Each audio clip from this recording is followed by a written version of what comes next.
जय हिंद दोस्तों। आज इस वीडियो में भारतीय संविधान का सबसे महत्वपूर्ण टॉपिक नागरिकता की विस्तार से चर्चा करेंगे। आखिर जानिए कि सिटीजनशिप क्या है और नागरिकता का संविधान में क्या प्रावधान है और एकहरी नागरिकता क्या है और भारतीय मतलब जो नागरिकता संशोधन 2019 में हुआ है तो क्या है जो इसका आलोचना हो रहा था, तो इसकी विस्तार से समझते हैं।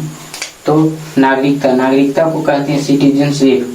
तो आखिर जानते हैं क्या है? तो नागरिकता यह बताता है कि मतलब कि भारत के कोई नागरिक है उसे विशेष अधिकार, जो विशेष अधिकार जो भारत का नागरिक है उसको विशेष अधिकार दिया जाएगा, उसको नागरिकता कहते हैं। मतलब जो यहाँ का जन्म है या निवासी है उसको नागरिकता कहते हैं। तो नागरिकता सिटीजनशिप, तो जो कोई व्यक्ति जो भारत में है उसको विशेष अधिकार दिया जाता है। विशेष अधिकार नागरिकता प्राप्त करने वाला, जैसे कि कोई व्यक्ति के पास वोटर आईडी कार्ड, आधार कार्ड, पैन कार्ड है तो ये भारत का नागरिकता है।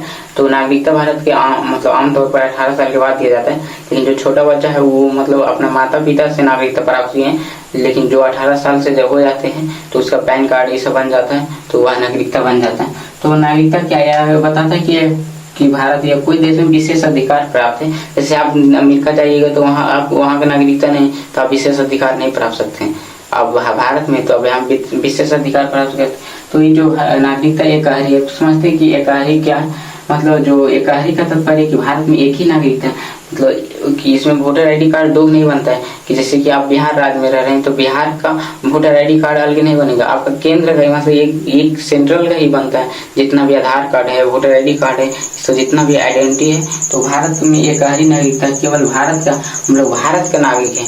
हम लोग जैसे बिहार में रहता है कोई फिर चल जाता है, कोई झारखंड में चल जाएगा, कोई और स्टेट में, तो वहाँ का फिर नागरिक नहीं, नागरिकता एक ही केवल भारत का ही होता है। और जैसे अमेरिका में है, अमेरिका में वहाँ दोहरी नागरिकता का मतलब कि जैसे कि केंद्र वहाँ जो अमेरिका में केंद्र में वहाँ अलग वहाँ का नागरिकता मिलता है, मतलब वहाँ का अलग पैन कार्ड वहाँ का मतलब मिलता है।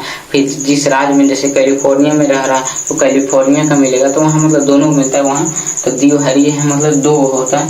तो यह ब्रिटेन के पर आधारित है, ब्रिटेन से एकहरी लिया गया है, तो ब्रिटेन में भी एकहरी है। तो हम जानते हैं कि ये नागरिकता क्या है। तो नागरिकता की प्रावधान क्या? तो भारतीय संविधान में नागरिकता प्रावधान अनुच्छेद 5 से 11 तक किया गया है। तो जानते हैं कि जो नागरिकता है भारत का उसको क्या विशेष अधिकार मिलता है। तो जैसे कि जानते हैं कि भारत का मौलिक अधिकार सबसे महत्वपूर्ण है, ये 12 से 35 अनुच्छेद है। तो यह अनुच्छेद 15 है जो केवल खास है, जो नागरिकता केवल भारत का उसी को मिलता है, विदेशी जो नहीं है उसको नहीं मिलेगा।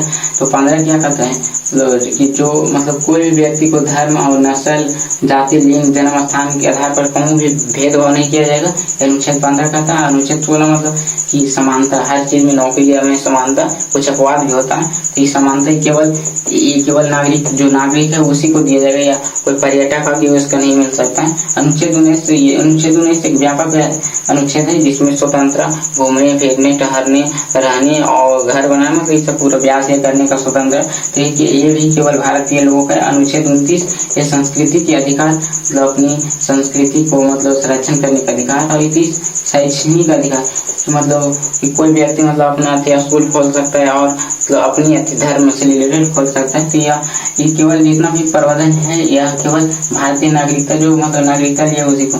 तो जो देखते हैं कि भारतीय संविधान में प्रावधान क्या है, तो भाग ये नागरिकता पूछ सकता है कि नागरिकता भाग कितना, भाग 2 में है। ये अनुच्छेद 5 से 11 हम जानते हैं कि संविधान में अनुच्छेद में लिखा हुआ है सब है। तो अनुच्छेद 5 से 11 तक किसका चर्चा है? केवल नागरिकता का। तो अब देखते हैं कि 5 से 11 में क्या है, महत्वपूर्ण समझते हैं। तो जो अनुच्छेद 5 कहता है कि वह नागरिकता होगा जो मतलब स्वतंत्र के मतलब पहले मतलब भारत के अंदर है। स्वतंत्र जानते हैं कि 15 अगस्त 1947 को भारत आजाद हुआ, उसमें अंग्रेजों के शासन से मुक्ति हुआ। तो जो उस समय था, अनुच्छेद 5 कहता है कि जो आजादी के समय भारत में था उसको नागरिकता दिया जाएगा। अब अनुच्छेद क्या कहता है?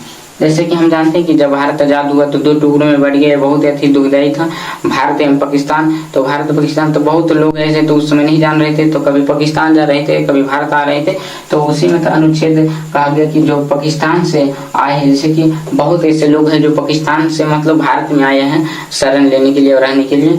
तो इस समय मतलब पाकिस्तान से आना जाना, जब मतलब 15 अगस्त 1947 को आजाद हुआ तो उस समय भारत में संविधान नहीं था, संविधान तो बन रहा था, तैयार हो रहा था, तो कोई कानून नहीं था, तो आ रहा था जा रहा था।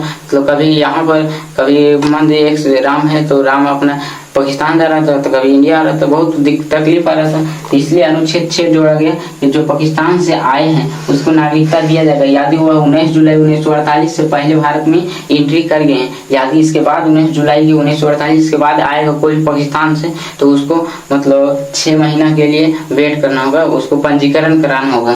अनुच्छेद 7 जो भारत से भी बहुत सी पाकिस्तान के वहाँ मतलब स्वतंत्रता के लिए, तो आप जान रहे हैं कि किस प्रकार वहाँ जीवन की स्वतंत्रता किस प्रकार अभी हाल है। तो भारत से बहुत गए लोग वहाँ पाकिस्तान, और फिर भारत से गए पाकिस्तान और वे पाकिस्तान से भी आ रहे थे तो उसको भी बोला गया कि जो 19 जुलाई 1948 से पहले आ जाना तो फिर नागरिकता मिलेगा, नहीं तो पंजीकरण कराना होगा।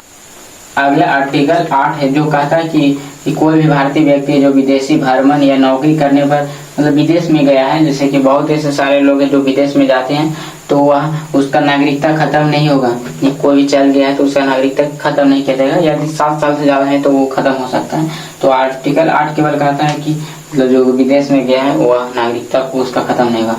आर्टिकल 9 कहता है कि जो विदेशी नागरिकता ले लिया तो मतलब इसमें है कि भारत की नागरिकता छोड़ देने पर यानी विदेश में जैसे कोई व्यक्ति अमेरिका में चला गया और वहां पर नागरिकता ले लिया है तो भारत का ऑटोमेटिक नागरिकता खत्म हो जाएगा। यह आर्टिकल 9 कहता है, यानी कि उधर सट लूं तो इधर गए लूं, इसका एग्जाम्पल है। तो अगला होता है आर्टिकल 10। आर्टिकल 10 क्या यानी आर्टिकल 10 है कि मतलब कि आपका नागरिकता किस प्रकार खत्म हो सकता है। तो आपका नागरिकता कोई भी छीन नहीं सकता है, कोई भी मतलब किसी भी, यदि आपका काम मतलब काम देश विरोधी हो, जैसे कि देश विरोधी का है मतलब कि जब मतलब भारत और पाकिस्तान में युद्ध हो रहा है तो आप पाकिस्तान की सहायता कर रहे हैं, मतलब देश के साथ गद्दारी कर रहे हैं तो आपका नागरिकता जा सकता है। यानी देश विरोधी कार्य करने पर आपको नागरिकता गृह मंत्रालय द्वारा खत्म किया जा सकता है। और आर्टिकल जो 11 है जो 5 से बताएं कि आर्टिकल 5 से 11 तक नागरिकता के संबंधित है। तो आर्टिकल 11 कहता है कि नागरिकता संबंधी जितना भी कानून होगा वो कोई मतलब बना नहीं सकता, केवल संसद बना सकता है, संसद के द्वारा। तो यह नागरिकता जितना भी कानून है इस कौन बना सकता है, यह संसद बना सकता है। और इसका मंत्रालय मतलब कोई भी का कानून का कोई मतलब इसका मेन होता है मंत्रालय, तो उसका मंत्रालय जिम्मेदारी मतलब होम मिनिस्टर होम गृह मंत्रालय होता है, इसके अंदर तो गृह मंत्रालय सब चीज करते हैं, लेकिन इसका कानून बनाने का काम केवल है संसद का। अब देखते हैं कि नागरिकता प्राप्त करने जैसे कि कोई भी तो देश होगा जहाँ तो दूसरे व्यक्ति मतलब नागरिकता प्राप्त करने का कोई विधि होगा। तो भारत में भी विधि है, 5 विधि है। तो नागरिकता प्राप्त करने का विधि यह 1955 नागरिकता अधिनियम 1955 में उल्लेख किया गया है, क्योंकि जब जानते हैं भारत जब आजाद हुआ तो उस समय बहुत ही मतलब समस्या था, इसलिए 1955 में नागरिकता अधिनियम बनाया गया। और उसके विस्तार से जब संविधान बना उसमें उतना उल्लेख नहीं था, केवल बता दिया गया था कि भारत का है पाकिस्तान से है उसके बारे में। तो अब देखते हैं कि नागरिकता प्राप्त करने की विधियां क्या है। तो एक होता है पहला होता है जन्म से, इसमें 5 विधियां मुख्यतः। तो जन्म से मतलब कि जब भारत की संविधान लागू हो गया उस समय मतलब कोई मतलब कि जन्म भारत में हुआ जिस व्यक्ति का उसके माता पिता मतलब भारतीय थे, तो यह 1 जुलाई 1987 से पहले उसके माता पिता में से कोई भी मतलब भारतीय हो, माता हो या पिता हो, उसमें कोई भी उससे बच्चा हो भारत में तो वह जन्म के आधार पर मतलब ले सकता है नागरिकता भारत में। एग्जाम्पल में हम जितना भी लोग हैं इसे सब हम लोग अपने माता पिता से जितना भी दादा परदादा से सब इसी जन्म के आधार पर लिए हैं। और अगला होता है वंश के आधार पर। तो वंश का आधार क्या है, तो 10 दिसंबर 1992 से पहले यानी पिता या माता में से कोई भी भारतीय हो तो उसको नागरिकता, उससे कोई मतलब बच्चा हो तो दिया जाएगा, जैसे कि शिखर धवन की इसका एग्जाम्पल सटीक है। तो अगला है पंजीकरण। तो अगला पंजीकरण के द्वारा आप मतलब नागरिकता ले सकते। तो क्या पंजीकरण, तो जो भारतीय मूल का है मतलब कि जब आजादी हुआ था उस समय मतलब भारत के लोग जितना मतलब दूसरा देश में थे जैसे जापान में या अमेरिका में या और कोई पश्चिमी देशों में था, तो वह यदि उसके मतलब कोई मतलब वंश आएगा यहाँ भारत में नागरिकता लेने के लिए तो उसको 7 साल वेट करना होगा, यानी 7 साल भारत में रहना होगा। तो पंजीकरण के द्वारा होगा। फिर ये होता है देशीकरण। देशीकरण क्या मतलब कोई व्यक्ति यानी विदेशी व्यक्ति भारत में आया और वह भारत की कोई एक भाषा को अच्छा तरह जानता है और 10 साल तक मतलब भारत में ही रह रहा है और मतलब भारत के नागरिक बनना चाहता है तो वह गृह मंत्रालय में जाएगा, वो मतलब अति आवेदन कर सकता है। तो देशीकरण का द्वारा हो भी सकता है। फिर ये होता है विदेशी राज्य को भारत मतलब अपना में कर ले तो उसमें कोई अपने आप मतलब उसका वहाँ का जितना भी नागरिक है वो भारत के नागरिक हो जाएगा। इसका सटीक एग्जाम्पल सिक्किम है। सिक्किम जब भारत के संग में मिल गया तो वहाँ का जितना भी मतलब नागरिक था सिक्किम का, वह भारत का नागरिक हो गया। उसी प्रकार पुडुचेरी में भी जब पुडुचेरी भारत के साथ मिल गया तो वहाँ का नागरिक भारतीय नागरिक बन गए। सब देख लिए नागरिकता प्राप्त करने की विधि है। तो अब देखते हैं कि नागरिकता समाप्त मतलब किस प्रकार समाप्त किया जाए हो सकता है।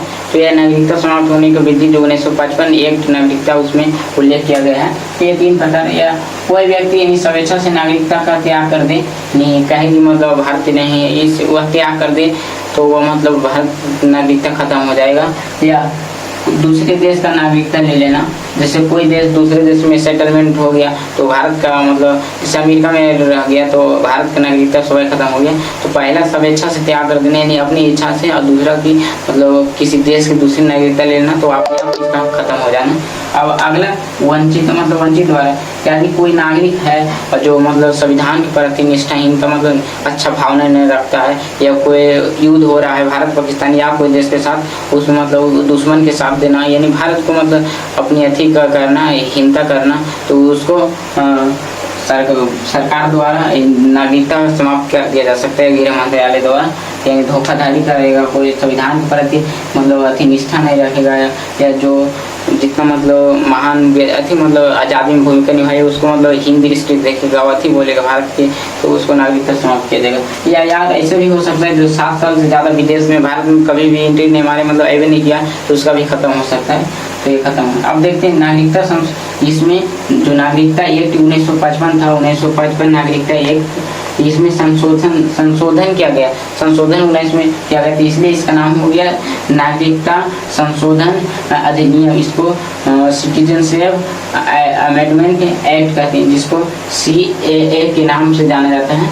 तो जानते हैं क्या इसका भी बहुत विरोध भी कर रहे हैं। तो इसमें क्या था, तो यह मतलब 2016 में लोकसभा में पेश किया गया। हम जानते हैं कि संविधान जो सदन वहाँ मतलब सदन में 2 सदन है, तो लोकसभा राज्यसभा, तो लोकसभा में पेश किया गया था 2016 में, लेकिन ये आखिरकार कर मतलब 2019 में मतलब पास हुआ। तो आखिर क्या है नागरिकता अधिनियम, तो यह बोलता था मतलब इस अधिनियम में बताया गया है कि जो 31 दिसंबर 2014 से पहले जो अवैध प्रवासी भारत में आए हैं उसको नागरिकता दिया जाएगा।